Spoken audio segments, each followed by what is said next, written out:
Hi everyone, this is the context presentation for the Rose Adagio clip that is listed under the suggested viewings for class today. So the Rose Adagio clip is part of the Sleeping Beauty ballet. So before we delve into this particular portion of the ballet, it's important to understand the background about the full piece. The Sleeping Beauty ballet was presented for the first time on January 15th, 1890 at the Mariinsky Theater in St. Petersburg, Russia. That being said, there are a lot of difficult to pronounce names involved, so I apologize in advance for any mispronunciation, and I'll likely refer to key people by their first names just because their last names are so complicated. So the Sleeping Beauty ballet is a prologue in 3 acts, with music by Peter Ilyich Tchaikovsky and libretto by Ivan Vsevolodovich and Marius Petipa.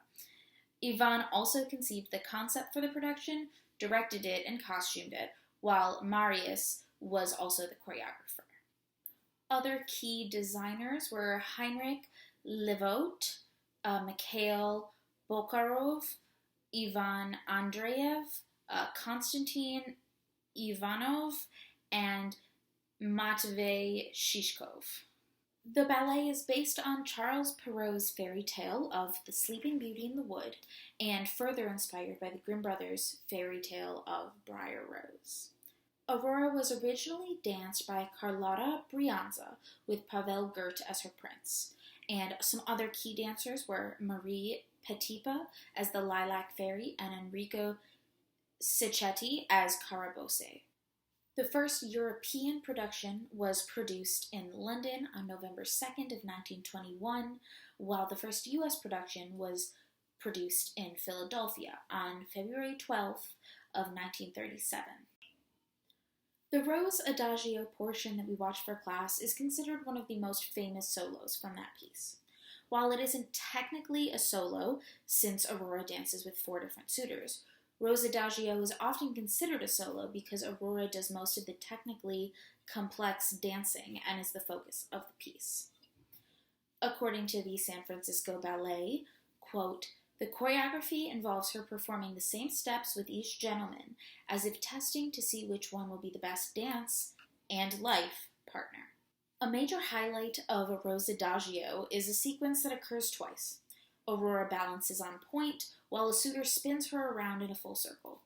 Then she must let go, balance for a moment on her own, and then take the hand of the next suitor until she has done this sequence with all 4 men, remaining on point the entire time.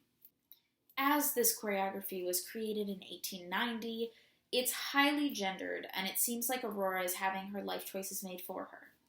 On the other hand, if you look into the moment where she has to rebalance herself after she has released the hand of one suitor and before she grabs the hand of the next, there is a small moment of independence.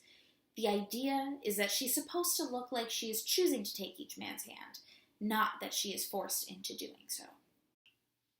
So, the Sleeping Beauty ballet is often performed with Marius Petipa's original choreography, but sometimes modern-day performances will instead choose to do more of a reimagining, an adaptation which explores different elements. But for the most part, Rose Adagio stays the same. The performance clip we watched for class is from the Royal Ballet's 1999 production with Darcy Bussell as Aurora. Other famous Auroras include Margot Fonteyn, Anna Pavlova, Natalia Makarova, Karla Fraschi, Alla Sisova, and Irina Kolpavakova. That was the context presentation for Rose Adagio from the Sleeping Beauty ballet. See you guys in class.